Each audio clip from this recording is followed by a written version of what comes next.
Selon l'Organisation mondiale de la santé, plus de 2 millions d'adolescents vivent aujourd'hui dans le monde avec le VIH-Sida, dont 82% en Afrique subsaharienne. Au Bénin, on estime à 4 000 le nombre d'adolescents vivant avec ce virus et seulement 37% ont accès aux antirétroviraux. Ces données témoignent qu'il y a un véritable besoin de développer des stratégies différenciées, non seulement pour le dépistage, mais aussi pour les soins et soutien aux adolescents.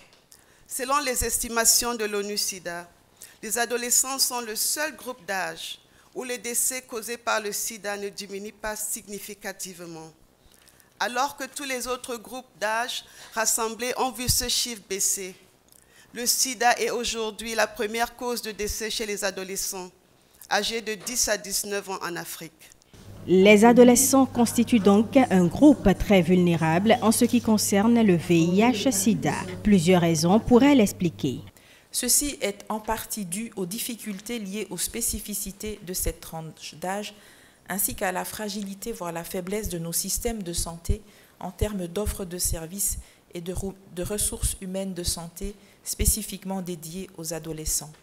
Ceci est également dû au fait que les systèmes de collection d'informations tels qu'ils se présentent aujourd'hui ne permettent pas d'avoir des informations précises sur cette cible, les données étant disponibles pour les enfants de 0 à 14 ans et les jeunes de 15 à 24 ans et les adolescents âgés de 10 à 19 ans, se superposant entre ces deux derniers groupes.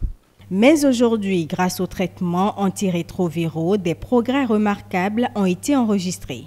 Dans la prise en charge du VIH pédiatrique, de multiples facteurs ont contribué à faire passer le VIH, maladie fatale, menaçant la vie des enfants, vers un VIH, maladie gérable et chronique.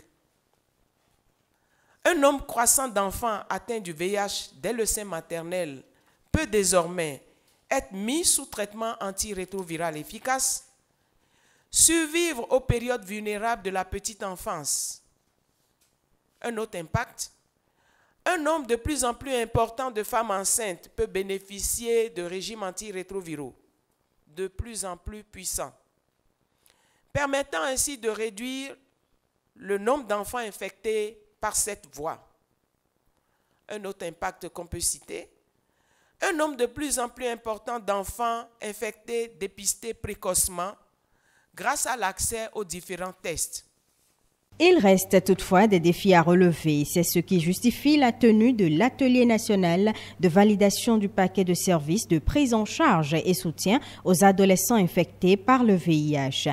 Une initiative de la Fondation Clinton Rolfe Access Initiative et du programme santé de lutte contre le sida appuyé par la Fondation Claudine Talon. Au cours de cet atelier, les participants ont eu droit à une série de communications dont les normes et recommandations internationales en matière de paquet d'offres de services aux adolescents infectés par le VIH.